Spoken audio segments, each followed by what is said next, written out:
예, 벌써 4주째 똑같은 말씀을 저희들이 보고 있습니다. 이젠 다 외우실 때가 되었죠. 다 외우셨나요? 예, 외우셔도 좋은 그런 성경 본문인 것 같습니다. 구원 다 받으셨습니까?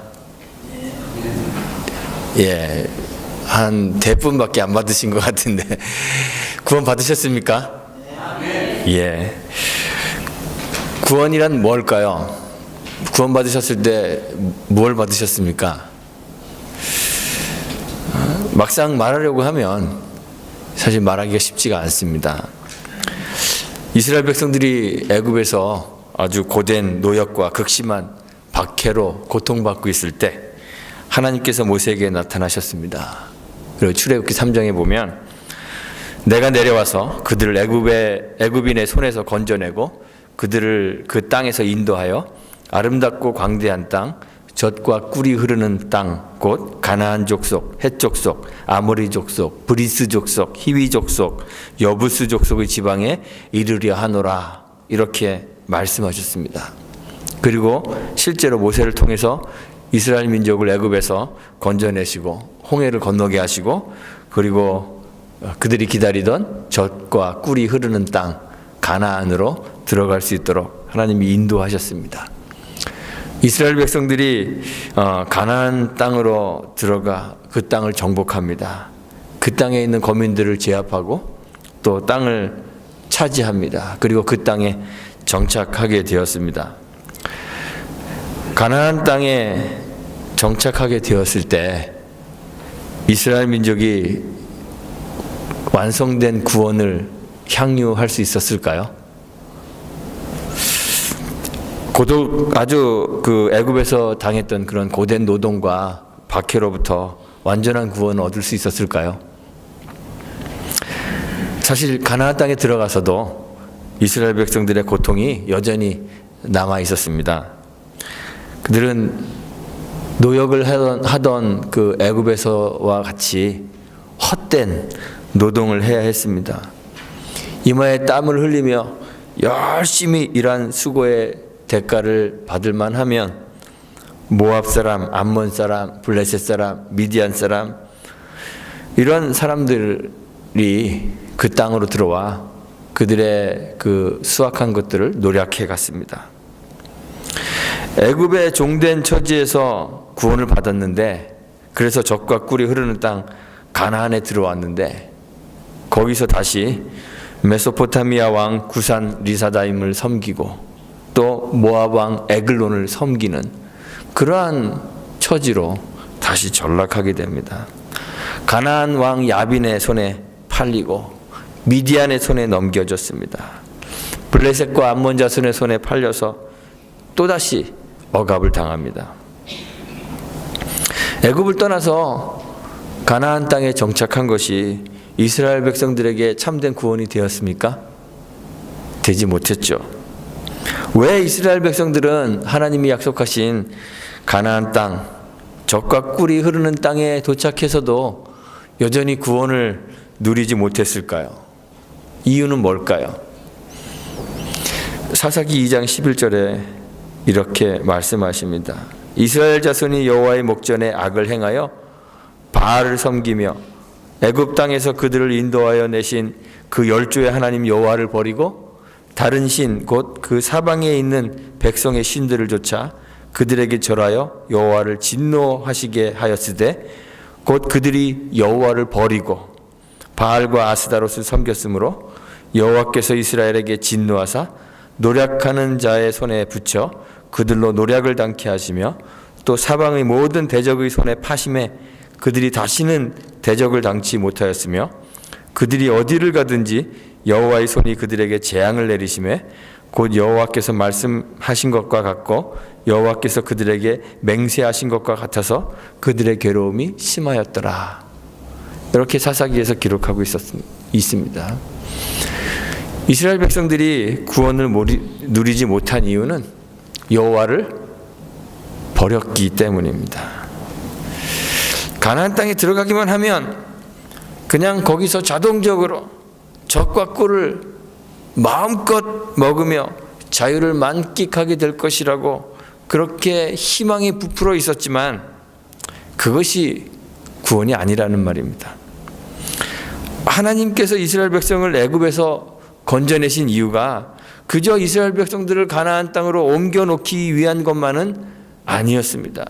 그보다 더 중요하고 근본적인 이유가 있습니다. 그것은 곧 하나님이 이스라엘 백성 가운데 거하시기 위해서 그렇습니다. 이스라엘 백성들 가운데 하나님이 거하시며 그들과 교제하고, 그래서 하나님은 그들의 하나님이 되시고 이스라엘은 하나님의 백성이 되는 그 관계를 가지기 위해서 하나님이 이스라엘 백성들을 애굽에서 건져내신 것이에요. 하나님이 그들의 하나님 되시는 것이 이스라엘을 애굽에서 불러내신 이유입니다. 레위기 11장 45절에 하나님이 말씀하시죠. 나는 너희 하나님이 되려고 너희를 애굽 땅에서 인도하여 낸 여호와라 그랬습니다. 그들에게 가나안 땅을 주신 건 역시 그들의 하나님이 되시기 위한 것입니다. 레위기 25장 38절에 나는 너희 하나님이 되려고 또는 가나안 땅으로 너희에게 주려고 애굽 땅에서 너희를 인도하여 낸 너희 하나님 여호와니라 그랬어요. 그들의 하나님이 되는 것과 가나안 땅으로 그들에게 주시는 것, 이것이 동일한 선상에서 같이 이야기가 되고 있어요. 근본적으로 우리의 삶을 보면 우리가 구원이 필요한 존재가 된 이유가 바로 하나님을 떠났기 때문입니다. 여러분들 왜 구원이 필요하십니까? 삶이 너무 힘들어서, 돈이 너무 없어서, 아니면 자식이 너무 내 속을 썩여서 하나님의 구원이 필요한 것이 아니라 근본적으로 우리가 하나님을 떠났기 때문에 우리가 구원이 필요한 존재가 된 것입니다. 하나님께서 세상을 창조하셨을 때 창조된 모든 만물과는 완전히 다르게 사람은 하나님의 형상으로 지으셨습니다. 하나님의 형상을 가진 사람들은 오직 만물 중에서 유일하게 하나님과 교제하고 하나님과 관계하며 살 수 있는 그런 존재가 된 것이에요. 하나님은 하나님 형상대로 지으심을 받은 사람들과 교제하시며 그들을 하나님 통치의 대리자로 만물 가운데 세우셨습니다. 그래서 하나님 통치의 대리인인 우리들이 세상을 만물을 다스리게 하신 거예요. 하나님의 형상대로 지음받았다는 것은 하나님의 속성의 일부를 공유하는 것이기 때문에 우리는 하나님이 가지신 속성들을 공유하죠. 사랑을 공유하고 공의를 공유하고 하나님의 속성들을 공유하면서 늘 하나님 앞에서 그 하나님 뜻대로 하나님처럼 살아가는 거예요. 그런데 죄가 이 모든 것들을 다 파괴해 버렸습니다. 사람은 하나님의 형상을 상실해 버렸습니다. 죄가 하나님과 사람 사이를 가로막아서 하나님과의 교제가 단절되도록 만들어 버렸습니다. 사람들은 하나님을 떠났고 하나님께서는 사람들을 로마서 1장 24절에 보니까 마음의 정욕대로 더러움에 내어버려 두셨다 그래요. 하나님을 떠난 사람들을 하나님이 그냥 내어버려 두셔. 로마서 1장 28절에는 그 상실한 마음대로 내어버려 두셨습니다 그래요.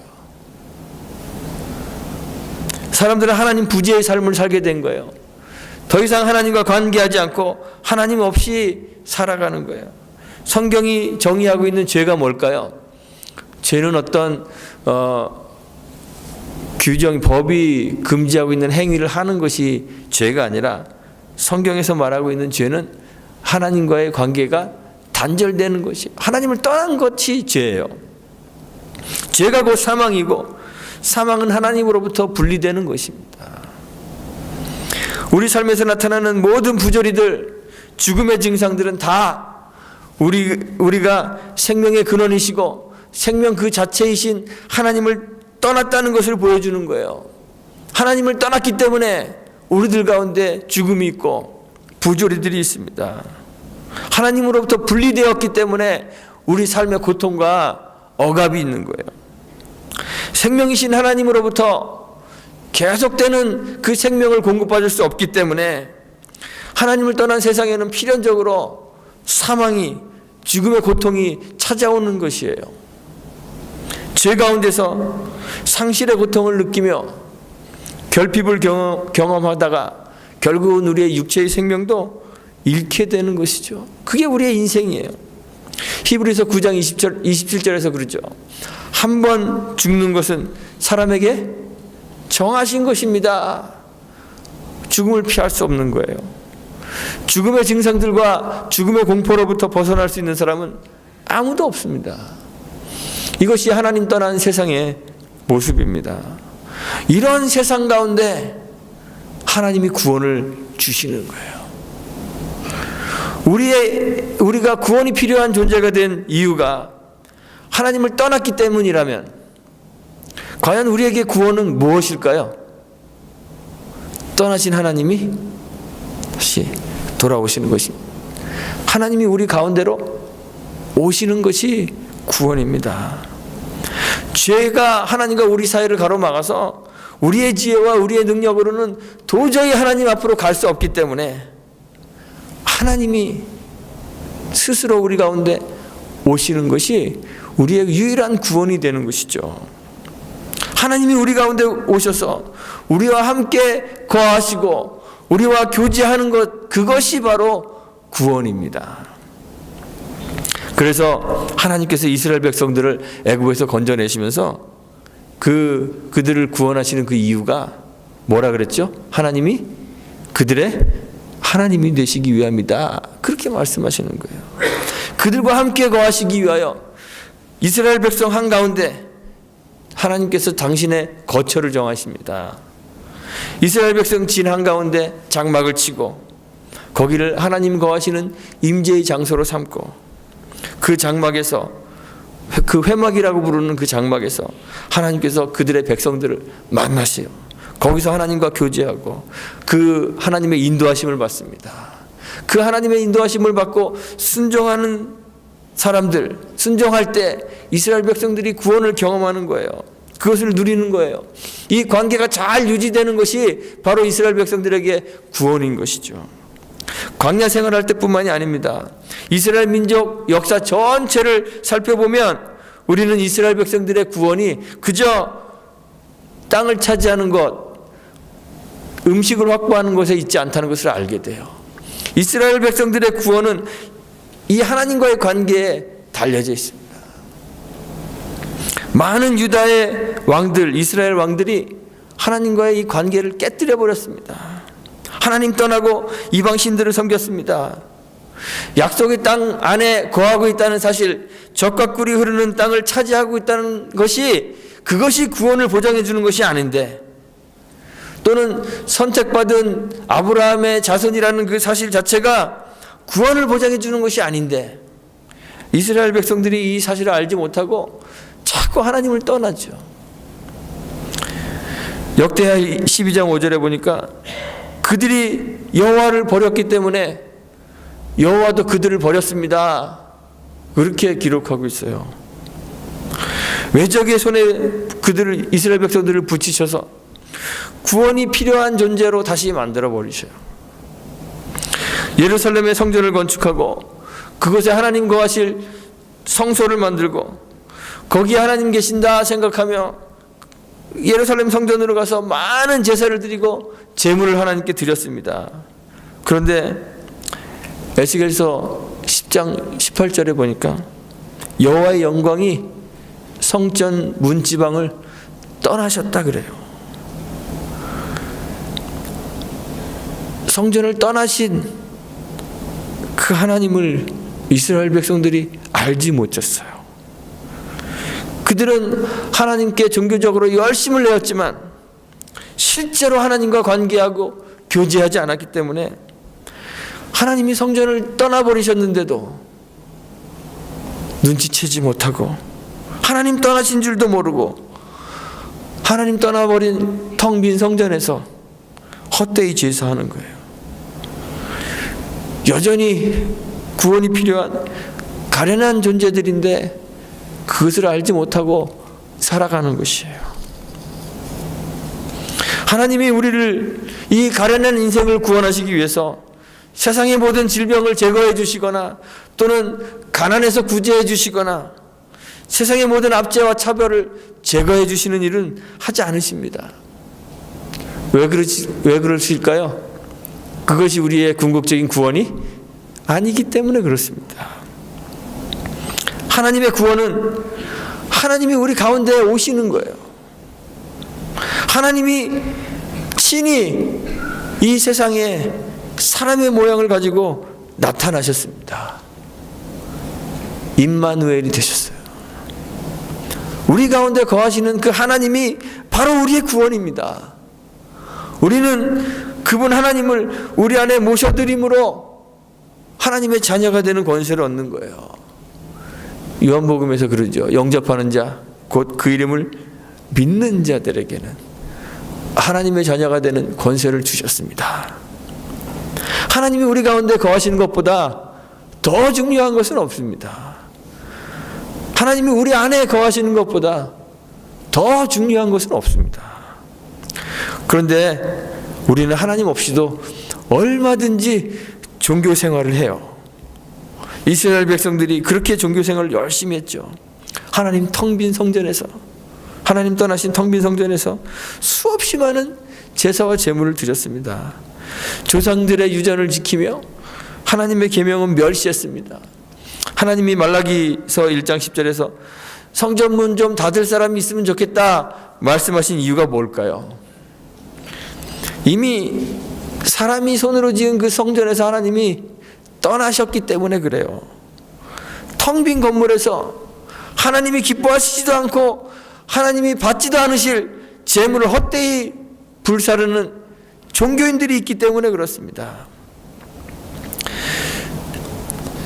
초등학교 2학년짜리 어린아이가 아빠는 왜? 라는 시를 썼다 그래요. 그게 이제 인터넷에 있더라고요. 내용이 이렇습니다. 엄마가 있어서 좋다. 나를 예뻐해 주셔서. 냉장고가 있어서 좋다. 나에게 먹을 것을 주어서. 강아지가 있어서 좋다. 나랑 놀아주어서. 그런데 아빠는 왜 있는지 모르겠다. 그런데 어떤 분이 이거를 이렇게 바꿔놓았더라고요. 이렇게. 담임 목사가 있어서 좋다. 나를 예뻐해 주셔서. 장로가 있어서 좋다. 나에게 먹을 것을 주어서. 순장이 있어서 좋다. 나랑 놀아주어서. 그런데 하나님은 왜 있는지 모르겠다. 오늘날 교회의 모습이에요. 이사야가 노래하기를 이사야 63장 16절에서 주는 우리 아버지시라. 아브라함은 우리를 모르고 이스라엘은 우리를 인정치 아니할지라도 여호와여 주는 우리 아버지시라. 상고부터 주의 이름을 구속자라 하셨거늘. 그래요.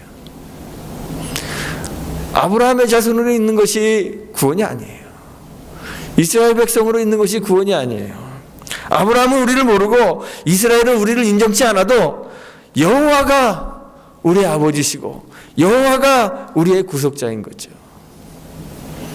그런데 예수님 시대의 유대인들도 그랬잖아요. 이사야의 노래와는 정반대로 하나님은 알지 못하면서 나는 아브라함의 자손이다. 나는 이스라엘 백성이다. 자부하며 살아가는 거예요. 이런 유대인들처럼 하나님이 부재한 성전 속에서 재물을 헛되이 불사르던 종교에 열심히 했던 그런 이스라엘 백성들처럼 우리도 하나님 없는 종교 생활을 해요. 하나님에 대한 믿음 없어도 할 수 있는 것들이 교회에 얼마나 많은지 몰라요.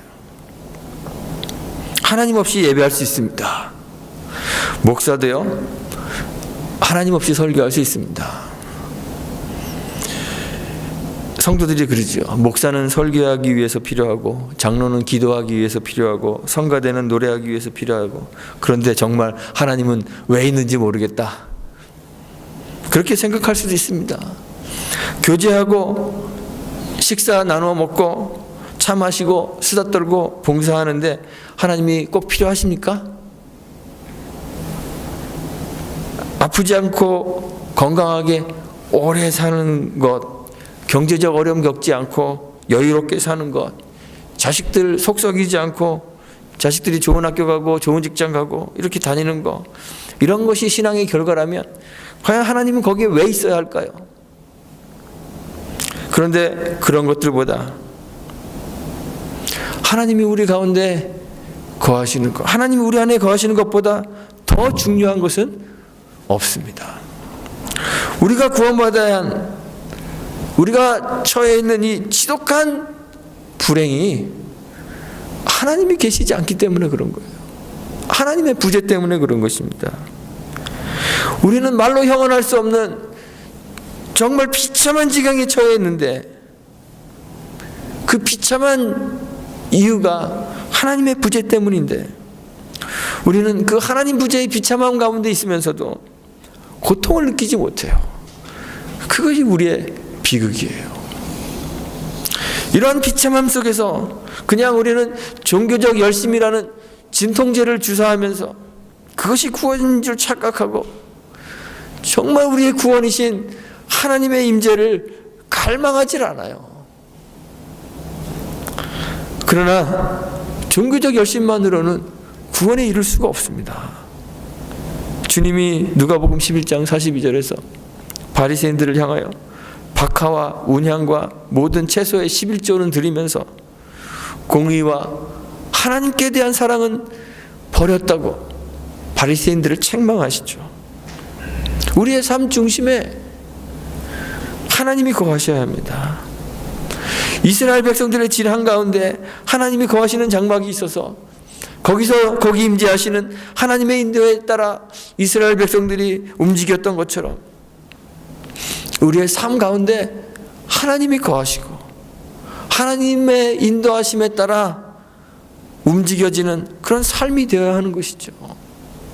그것이 구원받은 사람의 삶인 것입니다. 모세와 이스라엘 백성들이 회막 앞으로 나아가 거기서 하나님 뵙고 하나님의 음성을 들으며 그의 말씀에 따라 가기도 하고 서기도 했던 것처럼 우리 개개인과 우리 모임, 우리 교회가 정말 하나님 거하시는 처소가 되어서 그 앞에서 하나님의 음성을 듣고 그의 말씀을 따라 가고 서는 그러한 삶을 살아야만 하는 것이에요. 그게 구원받은 자로서의 삶이에요. 그것이 하나님의 구원이고 동시에 우리를 구원하시는 목적이 되는 것이에요. 하나님이 우리를 부르셔서 교회를 세우시는 것, 예수 안에서 우리를 함께 지어져 가도록 만드시는 것, 이것은 어떤 화려한 사역을 위해서 하는 것이 아닙니다. 세상에 칭찬받는 일을 하기 위해서 그렇게 하시는 것이 아닙니다. 먼저 성전된 우리들 개개인이 그리고 우리의 모임으로서의 교회가 하나님 거하실 처소가 되게 하기 위해서 그렇게 하시는 거예요. 그래서 오늘 말씀해 보니까 너희도 성령 안에서 하나님의 거하실 처소가 되기 위하여 예수 안에서 함께 지어져 가느니라. 우리가 교회되는 목적이 뭘까요? 하나님의 거하시는 처소가 되는 것입니다. 하나님이 우리의 삶 한가운데 거하시게 되는 것입니다. 선교 많이 하는 거 정말 좋은 일입니다. 봉사 많이 하는 거 좋은 일입니다. 예배에 찬양이 흘러넘치고 많은 사람들이 예배할 때마다 눈물을 흘리며 노래하는 것 좋은 일입니다. 정말 훌륭하고 좋은 목사님이 하나님의 말씀을 잘 가르치고 전하는 것 좋은 일입니다. 그런데 그렇게 하면서도 그 안에 하나님이 계시지 않으면 그 모든 것은 의미가 없는 것이잖아요. 우리가 혹 부족하여 선교를 못할 수도 있습니다. 목사가 좀 모자라서 어눌한 말로 더듬더듬거리며 말씀을 전할 수도 있습니다. 예배가 화려하지 않고 또 노래 잘하는 사람이 찬양 인도하지 못해서 우리 음치가 하나님을 노래할 수도 있습니다. 그런데 거기에 하나님이 계시는 것, 그것이 교회를 교회되게 만드는 것이죠. 하나님이 우리의 삶 한가운데 계시기를 원합니다. 우리와 교제하기 위해서 우리를 창조하셨고, 우리 하나님이 되시기 위해서 우리를 구속하셨습니다. 하나님이 우리를 구원하실 때 천사를 보내셔서 그냥 용서를 선포하셔도 될 텐데 하나님 그렇게 하지 않으셨습니다. 우리를 구원하시면서 하나님이 우리의 삶의 환경을 그냥 확 뒤집어 바꿔주셔도 될 텐데 하나님 그렇게 하지 않으셨습니다. 하나님이 어떻게 우리를 구원하셨죠? 하나님이 직접 스스로 우리 가운데 오셔서 우리와 함께 거하심으로 우리를 구원하셨습니다. 임마누엘이 되셨습니다. 지금도 그 하나님이 성령으로 우리 안에 내주하셔서 우리와 함께 거하십니다. 우리를 교회로 세우셔서 하나님이 우리와 함께 거하시기를 원하세요. 저와 여러분들이 하나님 거하시는 장소, 처소가 되기 위하여 함께 지어져가는 아름다운 교회가 되기를 간절히 소망합니다. 하나님의 임재 안에 늘 하나님 모시고 살게 되기를 바랍니다. 예배하고 찬송하고 기도하고 섬기고 봉사하는 그런 종교적 행위들 할 때뿐만 아니라 우리 삶에서 작고 사소한 일상, 휴식과 오락을 할 때에도 하나님이 꼭 필요한 그런 사람들이 되었으면 좋겠습니다. 간혹 그런 생각하죠. 오락할 때는 뭐하러 기도하지? 그런 생각을 해요. 그런데 밥 먹을 때는 여러분들 왜 기도하십니까? 밥 먹을 때나 오락할 때나 우리는 하나님이 꼭 필요합니다. 하나님 우리의 일상 가운데 하나님 찾아와 주셔서 하나님이 나의 일상을 인도하옵소서 간절히 소망하며 살아가는 저와 여러분들이 되시기를 주님의 이름으로 축원합니다. 하나님 임재 안에서 하나님과 함께 사시는 삶을 살게 되기를 간절히 축원하고 부탁드리겠습니다. 함께 기도합니다.